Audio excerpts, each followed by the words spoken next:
Olá, vamos falar agora sobre a teoria cinética dos gases. Essa teoria, ela tenta explicar aí como funciona mais ou menos a organização interna de um gás, sendo que nós vamos pensar em um gás que é um gás ideal, ok? Que é um gás perfeito, que obedece às leis que originaram a equação geral da lei dos gases, ok? A equação geral dos gases, que nos diz que o produto entre pressão e volume sobre a temperatura é sempre constante. Então, a teoria cinética, ela está aí baseada também nas leis que levaram aí à equação geral dos gases, tá?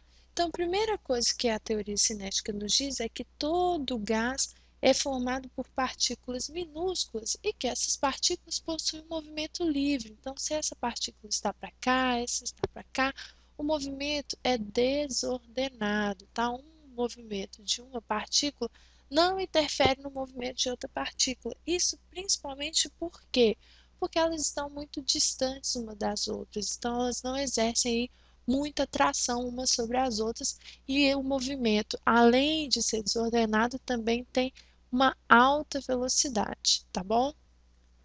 Outra característica dos gases é que, como as partículas estão muito afastadas, o espaço aí que o gás ocupa, ele é muito grande. Então, para uma baixa quantidade aí em massa, o volume ocupado é muito grande. Vou fazer uma seta aqui grande.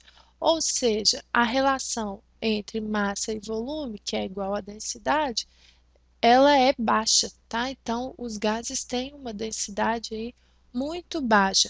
Essa distância aqui entre as partículas também explica por que que os gases eles são facilmente comprimidos, né? Então, se eu empurrar o êmbolo aqui nessa direção, o gás vai ser comprimido, o volume vai diminuir. Por quê? Porque as partículas vão se aproximar umas das outras, tá? E por causa disso também a pressão irá aumentar.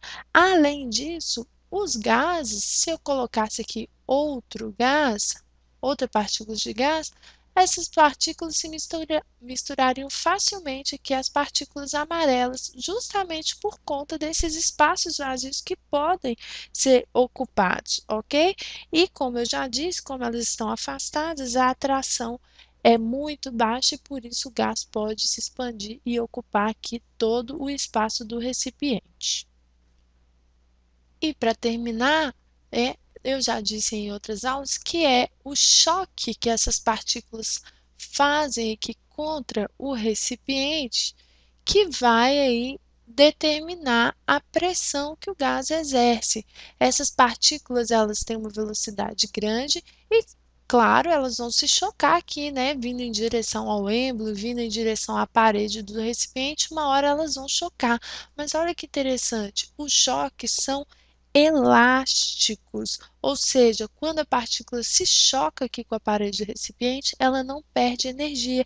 Isso mantém o movimento dessas partículas perpétuo, tá? Então elas se movimentam aqui constantemente, elas não param de se chocar umas contra as outras, talvez, e também contra as paredes do recipiente. E são esses choques contra a parede do recipiente que nós chamamos de pressão. São esses choques que vão exercer aí a pressão no recipiente. Aí tem um exemplo muito legal que nos faz visualizar isso. Quando você enche a bola, né, ali no interior da bola há um grande espaço vazio, porque as partículas de gás estão muito afastadas. Então, por que que a bola fica cheia?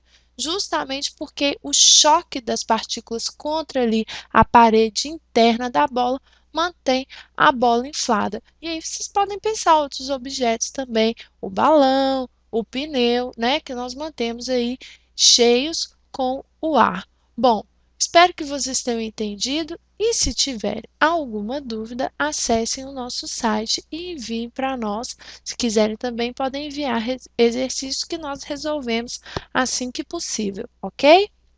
Um grande abraço.